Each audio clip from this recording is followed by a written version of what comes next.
Returning for a minute to the North African hybrid small boat operations that aren't just directly affecting Italy. Sometimes they have a western route as well, which goes around the west side of Africa, the Azores, and then comes up to the English Isles. Human trafficking, or you could just say irregular invasion, small scale irregular invasion force, which is more dispersed, lower level, and yet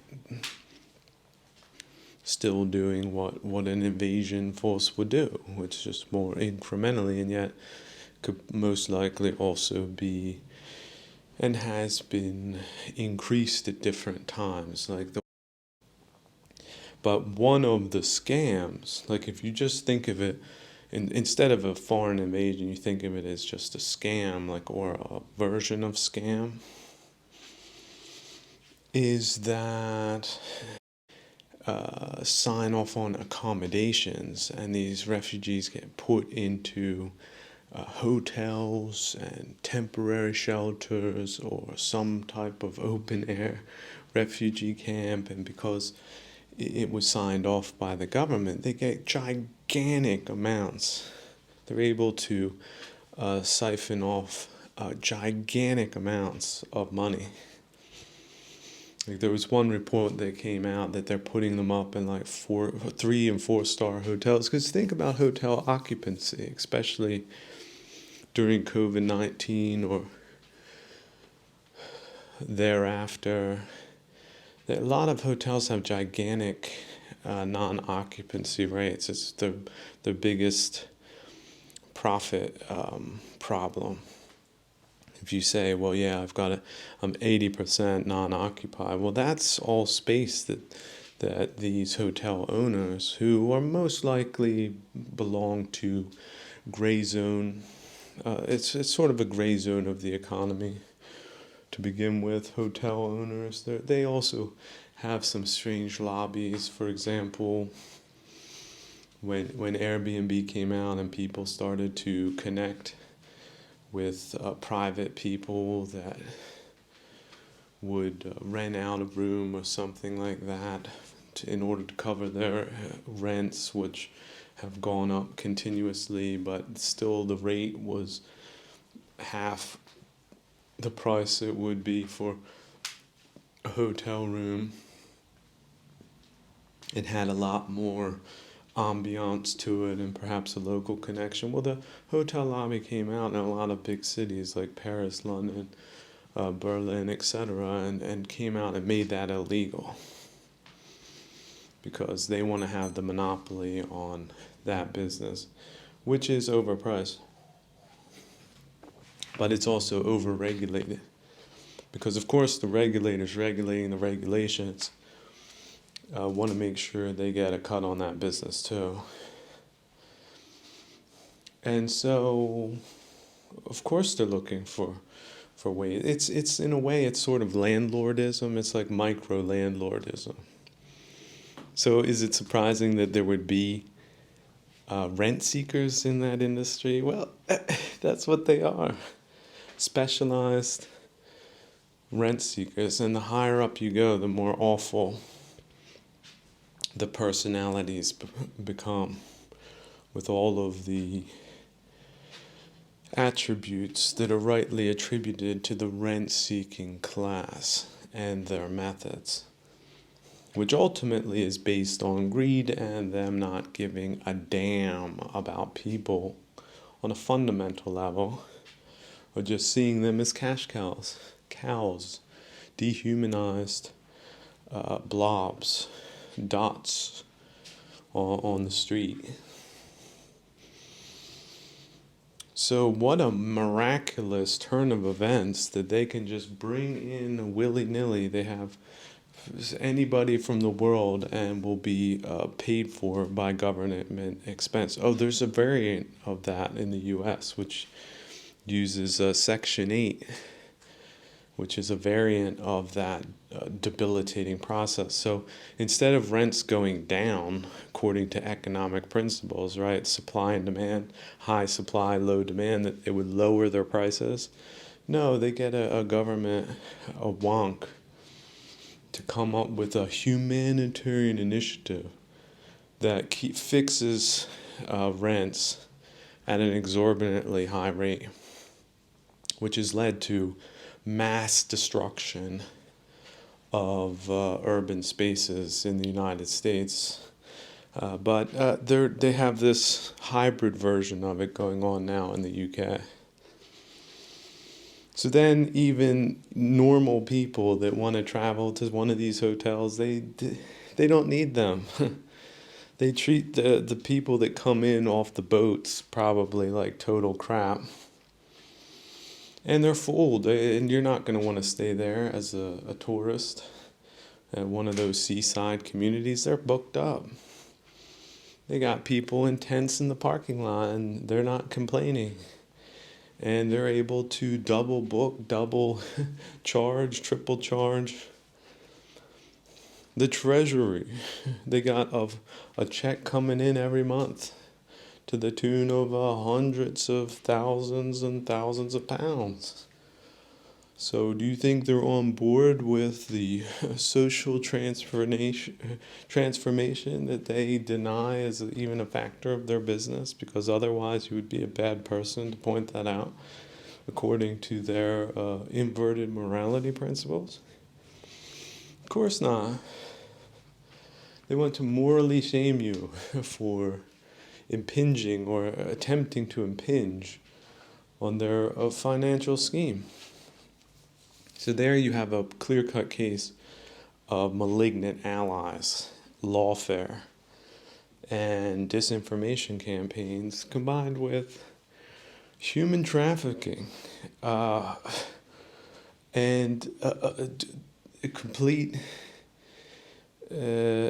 compromise of national security and borders, involving what presumably are would-be security forces, which, by the way, is condoned by the government, so they can't think of themselves as being the lowest of the low, because officially they're not that. They're just following the law. They do like to repeat that whenever they're questioned. But the concept of lawfare, for example, is considered not to exist. Like the people that put that law into effect, essentially being gigantic criminals, that's beyond belief. That's for conspiracy theorists and other paranoid people. Obviously that couldn't have happened. That a piece of law and legislation that had malicious and malign intent carried out by people who of questionable morals, questionable loyalties. That of course possibility. That's something below 1% as far as possibilities are concerned. At least they think so. And there doesn't seem to be some type of agency or department that should be dealing with things like that, but doesn't seem to exist, or maybe they're in on it too, type thing. It creates sort of a gray area of confluence where you've got ideology, you've got money, you've got coercion and ego, sort of all mixed up in a big social game that's played by the rent-seeking lobby, amongst other geopolitical actors who might also be on the rent-seeking side of the lobby, because we've got globalized financial shell games in play as well. But of course we have big wigs keeping an eye on that. We've got regulators regulating that haven't regulated that. So there's that going on. So yeah, that aspect should not be forgotten. This isn't just a blatant exterminationist attack. It has very many other things that are giving it somewhat of a plausible deniability. It has an economic motive to it. And again, a class of people that were morally defunct going into it and don't see any problem as long as their profit motive is addressed. So understandable, and yet still somewhat beyond belief. Most people are just bewildered by the infamy of these things. But one of the most bewildering things is, of course, the claim that it's impossible to stop, that a modern country that has a long naval tradition is incapable of shutting down this operation. That should be worrying on a number of levels. Because if they can't stop that, what can they stop? What are they walking around in uniforms for? Why don't they change the uniforms? Like, there should be a janitor uniform, or maybe they could get, not a janitor, because they're not cleaning anything up. Maybe they could be put in some type of entertainers' costumes. Like, they could have them dressed up as magicians one day. Then maybe they could have them dressed up as circus performers.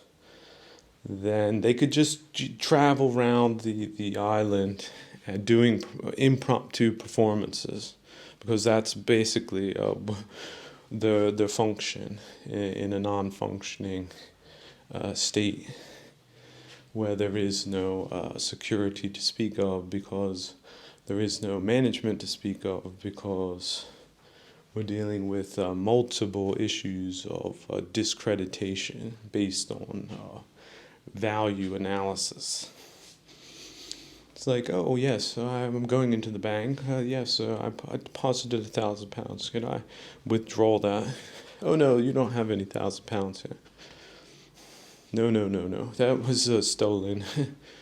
But I'm not going to say it's stolen. It's just not here. So I might just gaslight you into thinking you never deposited it in the first place. So who needs a bank like that? You would have the right to ask yourself that question. It's a de facto defunct institution that not only allows such dereliction of duty to take place, but has lots of explanations why that's the case. Well, we can't, of course, do this and that because it's much too complicated. Oh, and it is the law. It is the law. Yes, the law. The law, the entirety of it, you should probably get rid of half. And the other half needs new arbiters of it.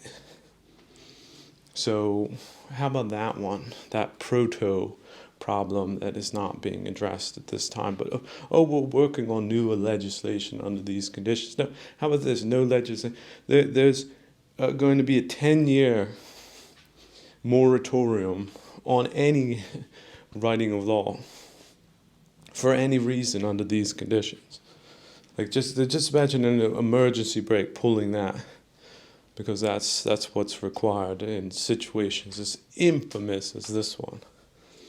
And it will go down in history as infamy. Absolutely will.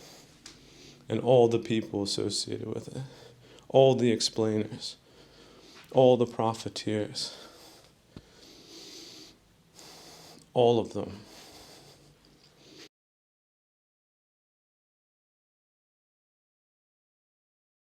Previous episode I mentioned the sadism of the prison system in a way, also the power tripping that some of the worst ones of them get off on. If you want to see the worst versions of it, you would have to get into the personalities behind the gulags in the Soviet Union. So these are just people that can work people to death, and it's just all statistics. And exactly what they're doing and how much of it was for personal profit, how much they were skimming off the top, and what their real business model was, is sort of up for debate even today. but they did have an official mandate by a bunch of politicians, which were essentially criminals. Politicians that don't put themselves up to vote or the voting system is rigged, they're criminals. That's just it. So now some people, they are decapitated to the point that they can't eject them, but that doesn't make them legitimate political representatives. What it does make them is people that can write up laws. For example, libel laws. You insulted the great leader, and so you get them put into a prison system where you have no rights at all, and whether you live or die is up for debate, whether or not the conditions, psychological, economic, or otherwise, whether you'll get enough calories for the work that you do is not always assured. Whether it's punishments for anything, any type of infraction, looking at a guard, you could be beaten to a pulp. There's no redress for those types of injustices. So returning to the Soviet Union, so there you had a criminal political class disconnected from the population it was governing, and then writing up, again, blurring the laws, removing the civil liberties, civil protections via lawfare, and then funneling in large numbers of people into sadistic prison labor camps. So that's where you really see the extremity of the confluence of these different parties. So if the political and lawmaking and legal class gets blurred into despotism, they start forming relationships like that. And then, how about this? You might even have on the law books, they're not allowed to do this and this, but their implementation is criminal. So they don't even follow the rules that are written up. Imagine that, like, get a lawyer who comes to your defense, and the case is held in front of a judge that's one of these people. What you're doing is you're attacking their position. That's the way they interpret it. So not only will you not win that case, but it's possible your lawyer will also be in the dock within months. And then he gets sent to a different camp. And there again, you see the sadism. This is the sadism of materialist and Leninist, which just see power as the power divorced from legitimacy, right? The power of the barrel of a gun combined with or integrated into an organization, and then working together with other sadists for the purpose of forcing you to work. Like, look, this is not a relationship where we're trying to convince you to work with us based on values. This is not a persuasive society. This is a command and control society and economy.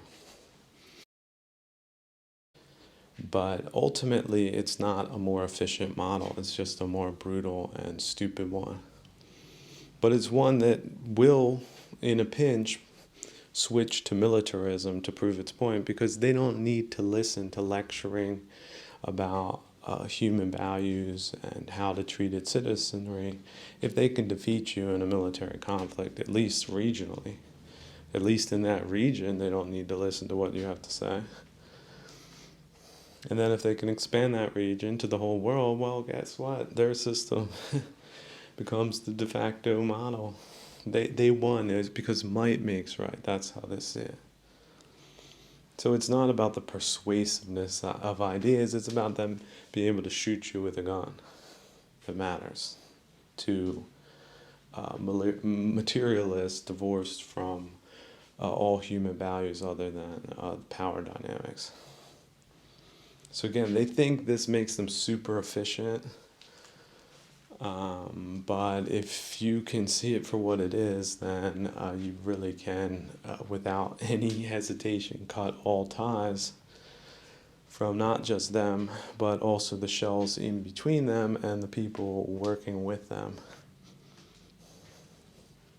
And then also start taking defensive measures because they are coming via the military vector. They absolutely are. It's as if it's something that needs to be said now when the biggest land invasion in Europe has taken place, and they're ramping up for the Taiwanese invasion, the invasion of Taiwan, and also the 9-line, the whole South China Sea was an indication of that. It was just sort of explained away by explainers, an explainer political class and a compromised financial class, and a subversive legal and cultural class, sociological class. So we're talking about at this point like major hybrid operations, a multi-domain level, and a bunch of pretenders and explainers. At least we're going to say 40%, a strong 40% number of people explaining away that process happening, which could be people that are either on board or compromised on some level. If not directly, then certainly from the standpoint of ideology or the misinformation which they've been fed. Oh no, I read it on 10 different magazines that China's going to be, the world superpower at some point. So this is just inevitable type people. Yeah, these eggheads are rotten, right? There's something stinks. It's that smell of sulfur that's emanating from their ears because something got inside that is akin to misinformation. So they're trying to learn Chinese at this day and age because so much money to be made there. Being a broker for tyrants. So, because history ended and now it's all about anthropological fabrications that facilitate their takeover and everyone else's demise and vassalization. So does that sound bleak? If it does, it shouldn't. It can turn on a dime. You can start flushing out these ignoramuses and low caliber people. Start re-architecting working systems. It can be turned around real quick. Thing is, they know it, which is why they're really afraid that happens, which is why they're really invested in it not happening. Which is why there's so much interference in socio-political and economic matters. So the time is now. Wake up, snap. Wake up and see things for what they are, not the things you want to see, because they aren't there, not on their side.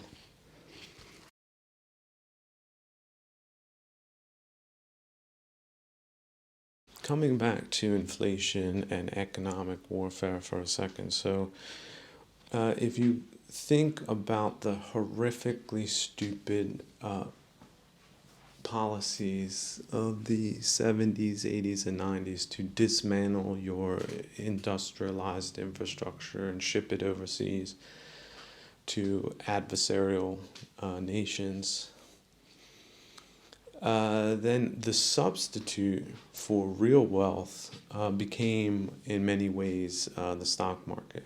So, oh no, no, no, no! All these companies, even if they're global, you got to participate in the profit sharing scheme. But what does it really do from a macroeconomic standpoint? Well, more or less, what you're doing is then printing money.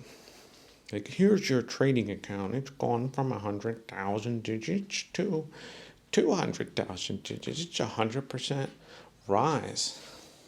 So what does that mean? People that are in on this type of scam start going out buying things, but the things they're buying aren't made in the country by people, the citizenry that would have gotten some residual trickle down effect from that in the form of gainful employment. But rather, they're chasing imported goods, which are also subjected to a lot more transportation costs, which then we get into the oil racket. And then we get to see that, oh, prices keep going up and up and up, but because my trading account keeps going up and up and up too, that I guess there's more than parity on the trading account, which is an illusory thing. Then I guess I'm okay. So that's part of how they get the compliance of the 5% of people that profit off of economic schemes like this. But of course, the working classes, the people who actually do stuff, the people who turn bolts and drive nails and take care of things, they get exterminated economically or rolled into some type of government payout schemes that are also inflationary. So the wonks that signed off on that, the Thatcherites and the other, I mean, in a lot of cases, it was Reagan too.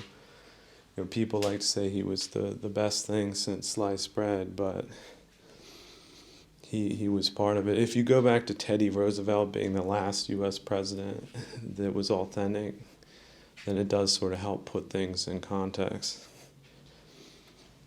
But certainly Thatcher is the one, the modern version that signed off on this ridiculous economic program. And you can see it macroeconomically. Who benefited from that? Well, China shoots up like a rocket. All the other economies just become zombified. Oh, we're going up, but it's based on what? How do they calculate that GDP anyway? How much of it is capital gains? Oh, these companies, global companies, look, because they own the company that has the manufacturing in China, then of course all of that belongs to them, they think, until a stroke of a pen, or not even a stroke of a pen. The realities on the ground change that calculus fundamentally. But that might not even be transmitted down to shareholders because it makes the managerial class look like the slapped-ass idiots that they are, or worse. So what happens? Oh, creative bookkeeping. Wow, that's a gigantic part of the economy these days. It's companies, yeah, of course. Look at the balance sheet. Look, this company's doing great. 5 days before the release of the report, that's fabrication. They bought in big, and then 5 days later, when the rubes get on, they jump off. Nothing but flim-flammery, strategically retarded. And on the other hand, I get it. The people back in the 80s, the boomers, they were really big into believing that hype train, and a lot of them did become phenomenally wealthy, which fed into this misperception that what they were doing was strategically sound when it was nothing but. But you can kick that can. Look at this. How far down the road of stupidity are we? I mean, pretty deep in the pocket at this point. But will there be a break from this shameful past, this shameful present. At this point, we cannot be assured. There's nobody's talking sense. And there's a lot of accomplices and explainers. A lot of wealthy people with their trashed art exhibitions that are sticking to keeping to a narrative and sticking to it, because that's the only thing they've got to keep their reputations glued together. But as the heat turns up, as it will, we'll see. I don't see mass extermination of Western civilization happening in my lifetime. And I do see that the other side can vastly overestimate their capabilities or the willingness of their population to support their cockamamie schemes. But that doesn't mean that there can't be a gigantic human tragedy before these processes play themselves out. We could be talking about in the next 30 years of reduction of the population on the planet by 99%. Before finally there's some type of reset. Now, am I someone who wants that to happen? Absolutely not. I'm hoping that clearer and cooler heads prevail, but not those filled more with cowardice than with insight. And it doesn't need to happen if people start taking more initiative, at least not our fault to 99%. Maybe we'll just lose half. That's better than the other alternative, but let's hope it's not even bad as that. But we certainly need to consider that a possibility. We are not invulnerable. That's what this time of rapaciousness and stupidity has certainly proven to us all. We are not invincible. Anyone can lose grip of pragmatism, and the results of that are horrifying. Oh, I don't need to wear my seatbelt. I'm a good driver. Yeah, well, what do your injuries look like after an accident versus someone who just hedges their bets and attaches their seatbelt? So buckle up, people. We're in for a bumpy ride.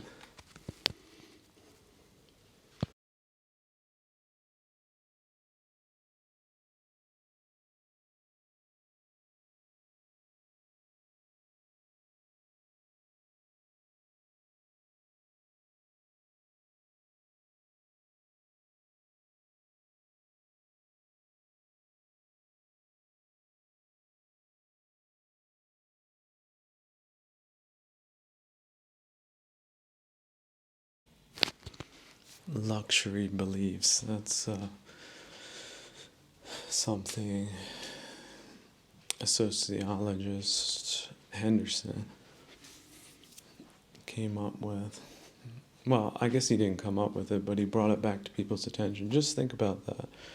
That there's a large segment of the upper classes that have done absolutely nothing to achieve their position. They've just been born into it. And so if you ask them, like, well, what is the way to get ahead in life? They just say, yeah, have good luck. Know some people, right? Not hard work or individual accomplishments. So just imagine how frothingly envious, scarlet red-faced these imposters are when they meet real talent in any form, especially the arts. Their egos can't withstand the weight of the reality of the discrepancy between real talent and the wealthy, especially in our imposterous time where they just print it up for themselves and distribute it into number machines and have some accountants make that happen, and some lawyers and some proxies. how detached they are from real things. This is a major weakness for a leadership class to have, which it's a leadership class without the leadership abilities that not only doesn't have them, but for the sake of increasing and ensuring their social status, which is artificial and not congruent with meritocratic principles, that they've sort of socially sabotaged the composition of people that, again, would have just as much right or more right on the basis of their not so lackadaisical professions of their parents, who most likely had to work for a rent seeker's mortgage, and so were in a state of performance above and beyond what should have been the case in post-industrial civilized societies, where the wealth is distributed more to the working classes and less to the gamblers at the top, the gamblers, imposters, and shufflers. So just imagine just some despotic town in ancient Greece. You've got the despot family, or basically a bunch of villagers, impunistic villagers. But then you have really truly talented, like the spirit of Greece type Grecians of old, like grandsons of heroes that would just pop up as philosophers or poets or inventors of all kinds. They sort of threw a shade on the village, the chief of the villagers. And so they don't want those people around. They don't want people better looking than them. They don't want people more talented than them. And so some of this geopolitical, cultural appropriation and attacks is blended in with that just grotesque type of social class that, oh yeah, another reason why they're all the same type of poorly programmed robots with atrocious taste is that they all went to the same school, so they're all brainwashed into the same anthropological fabrications. So, and then that they think that that's now something that they can status symbol with, when in effect they're just villagers that got trolled in a sophisticated game. The problem is that the trickle down effect of that diarrhea is really obnoxious. And I would advise the people who devise status via such off-putting means do revise how they see things, because it doesn't make them look better in the eyes of the people. It makes them look like complete lunatics, and for right reason. But again, returning to even lunatics with the spirit of compassion. A lunatic can also refine their minds, refine their marbles. They can kintsugi the fragments of the vase back together with gold enamel. It is possible to recover from a multitude of mistakes, including cognitive, social, economic, and political, as well as spiritual. So if you can be spiritually redeemed, you can also be socially redeemed, but do leave all that nonsense in the past and in the gutter where it belongs. If you are not talented, if you are not cut out for leadership, just step aside.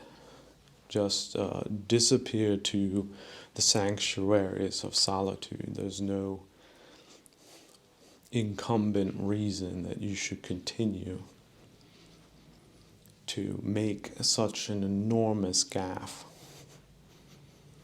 of worthy nations that do live together in peaceful confederacy, which is Western civilization.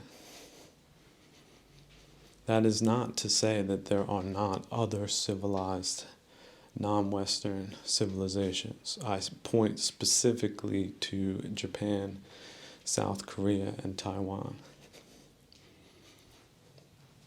whose peoples have shown with enormous courage and enormous dignity what we appear to have lost, if only temporarily. And if anyone thinks that I'm specifically addressing contemporary nincompoops, botches, and the depraved, they are wrong.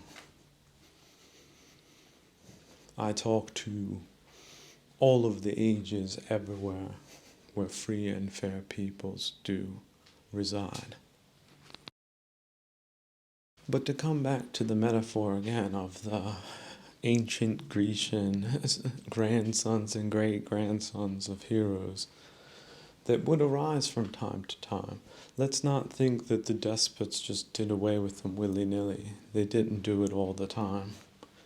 Their schemes didn't really work out, and maybe these sons moved to different places under more favorable conditions, and oddly enough, or not so oddly enough, also created beneficial conditions for the most amounts of people, which is what cities used to be. It was a place where resources were distributed, and also a certain high capability that was shared with others in highly capable, specialized fields. So we should not dispense with the idea of the city and how it's managed in any of its finer details. Having a working relationship with a meritocracy, wherever that might be. One that is not all in on dupified anthropological fabrications, then we most certainly are capable today, even if we're at a disadvantage. Who knows how long that disadvantage will be? Perhaps it's just a perception at this time, but that can change in an instant if one finally grasps certain true principles that do ensure our prosperity, our peace and our freedom, our security, our cultivation and advancement. And not just in words, not just in phrases, but the real thing. The visceral, vital appeal to all civilized people, no matter where they be.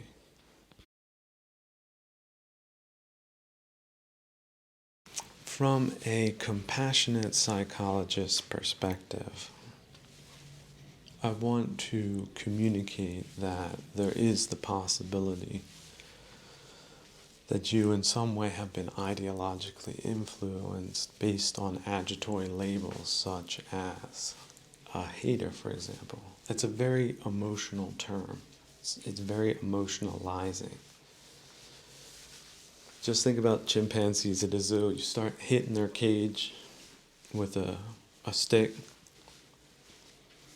They hate that.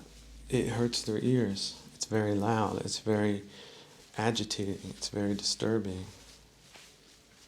It's very annoying. It's very aggressive. They feel afraid for their lives. It triggers all different types of instincts.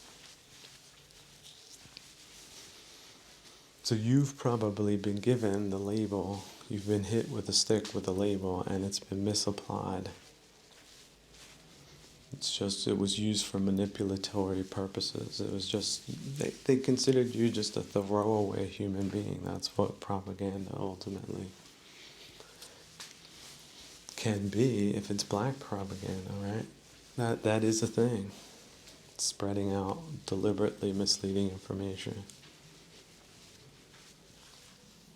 It's terrible, right? But this is the realm of tribulation. I wish I didn't have to tell Eastern Europeans about that because they know all about that.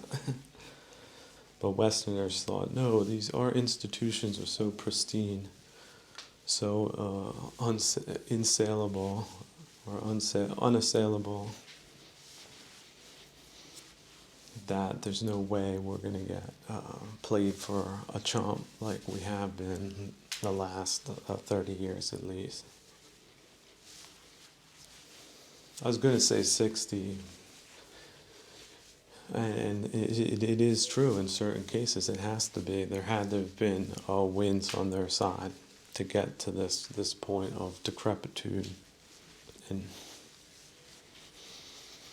and malfunction. Why not? It's like half the ship's on fire. How do we get there? Should we put the fire out? I'm for putting the fire out. And also repairing the ship and sailing to a nicer destination than Davy Jones' locker.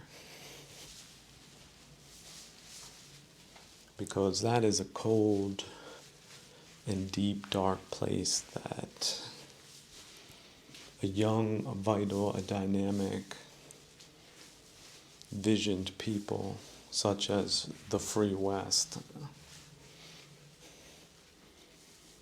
don't need to go prematurely. And yet this is the realm of tribulation.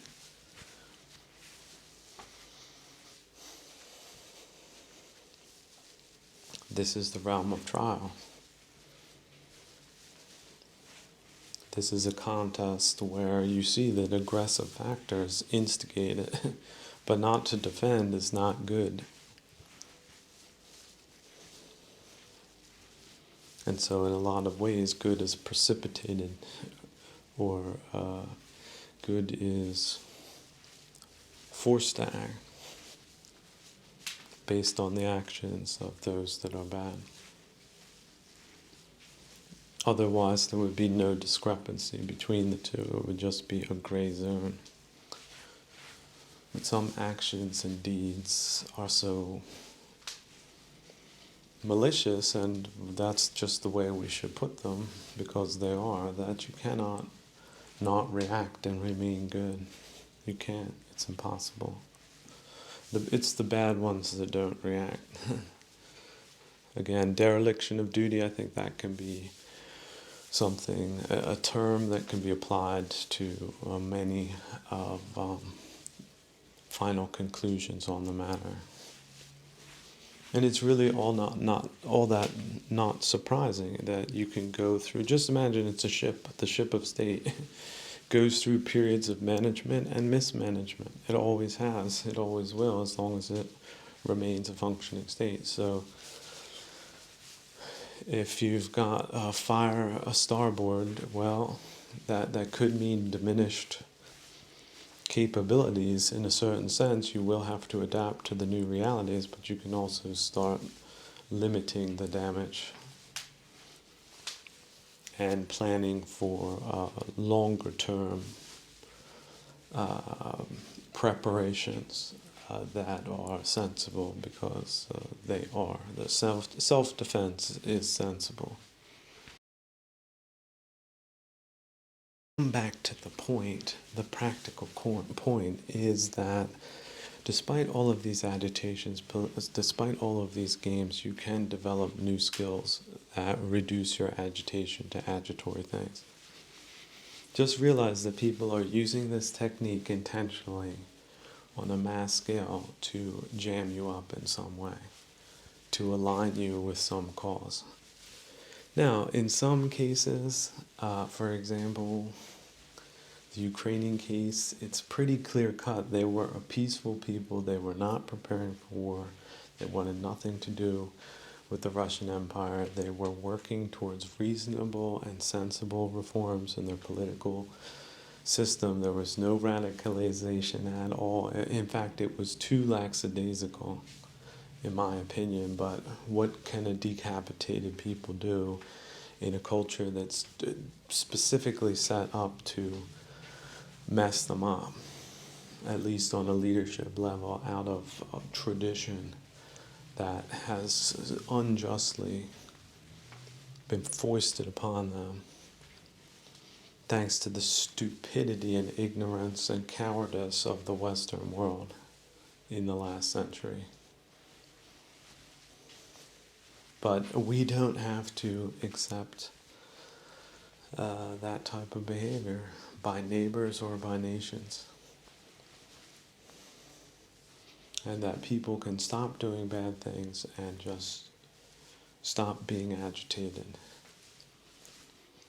and develop a personal peace and tranquility while sending well-wishing, authentic well-wishing to all parties, that with a certain understanding of how the human brain works and how we can get agitated unnecessarily, that this can lead to violent conflict, which is not ideal, especially between peoples that should be more friendly towards each other and not at each other's throats or to have any type of bizarre animosity. Which understandably does not mean calling the morality of the other party into question necessarily. But at the same time, having basic fundamental values that are shared.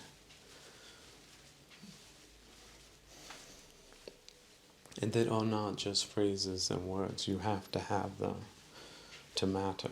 You have to have them to be valuable. You have to have them to have something to offer instead of just trying to take something away. And yet, of course, my audience is not the criminal class that does not care what the cost may be as long as they get what they desire. My position is that their position isn't worth it. And it's not.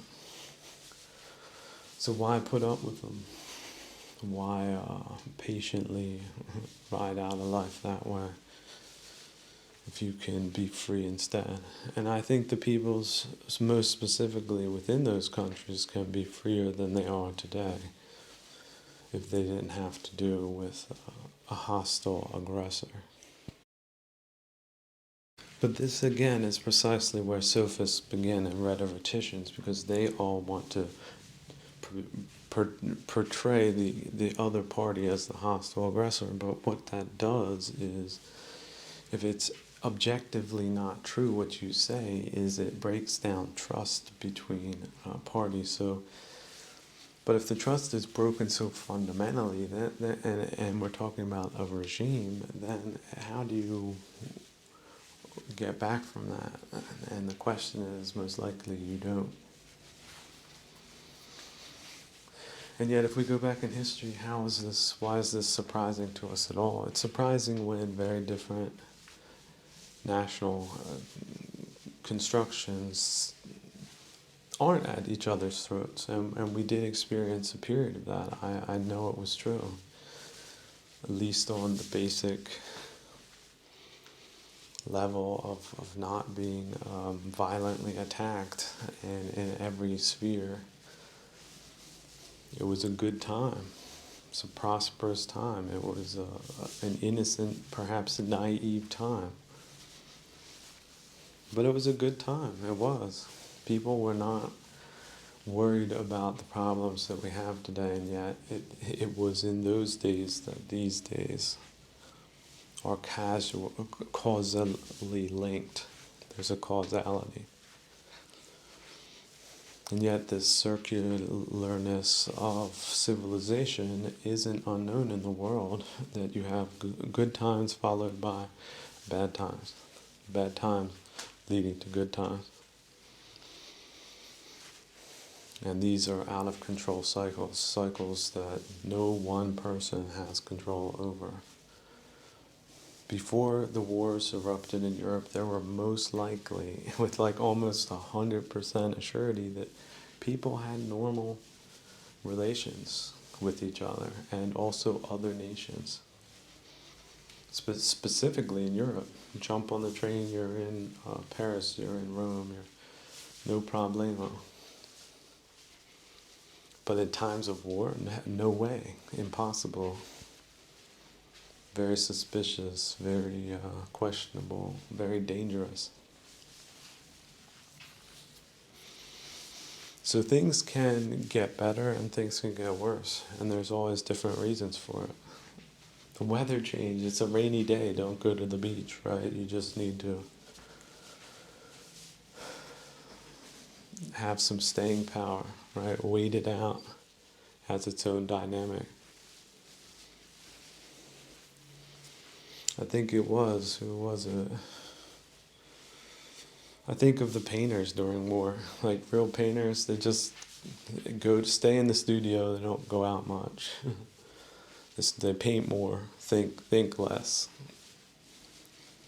Because it really is an imposition to have such brutality foisted upon oneself. If not directly, then by proximity. Certainly there's bad downstream side effects of bad actions happening all over the place, and it's a multitude of things.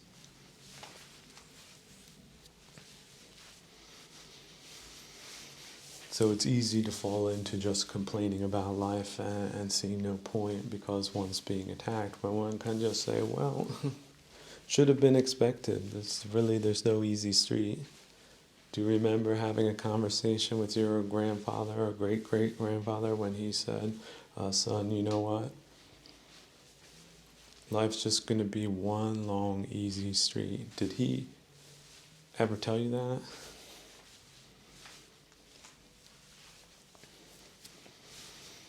Because I doubt that he did. So that's just life. There's good years, there's bad years. There's good crops, there's bad crops. And bad crops might not be just based on shifting weather patterns, which can happen, which isn't a big deal, really. Although it is to the people that just got used to things being the same. And you can sort of forgive them for thinking that way, but, you know, the principle of anicca, that snaps you out of that delusion. Most people don't have that principle. So they do stick like barnacles to places they would better leave because the environment's changed. This was a great rock. I'm a happy barnacle, and then factory gets built and they start pumping out all types of heavy metals and what have you. That's not the place for a barnacle to be. But the barnacle doesn't move. But see, people aren't barnacles, even though they're sort of like barnacles in a lot of ways. At least as far as attachments come. Why are you so attached like a barnacle? You're not a barnacle. So let it go. Let the agitation go. Let the blame game go. Let regrets go. Let greed go. Let rage go. And again, delusion. Self is part of it. You have a self, you have a hardened ego, you're this person because this and this and this happened to you. You were the captain of the soccer team and you won this competition or something like that. You're just that, and you're really sure you're just that, and you're not going to be changing by golly. That you're at a disadvantage. That principle is liberating. It seems like you get nothing in return, but really you get a creative space that isn't self-limited, as an ego will do. An ego is brittle. I'm a winner. I can only win. Well, what about losing like 5 times in a row, but winning on the 6th, 7th, and then on? What is the qualitative difference, do you think, in terms of personality? That type of winner in air quotes versus the guy that can't take a loss and then just blows up about it and questions reality or his existence on this planet or his value because it was all contingent on all of these spinning plates that crashed down one by one. and not accepting, look, these types of plates, they were never there in the first place. And breaking them really doesn't matter when you don't need them. They were just getting in the way.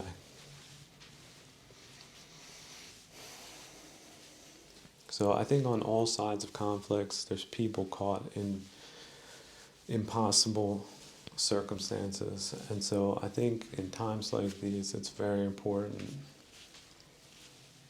in some way or another, no matter how difficult, to generate some forms of compassion, starting with yourself, for being in an impossible position because of outside forces that are not your responsibility. And so you give yourself permission to have compassion with yourself, those closest to you, and also those far away. Get rid of the grudges. Forgive and forget the grudges. You've got more time than devoted to joy, to neutrality, to compassion.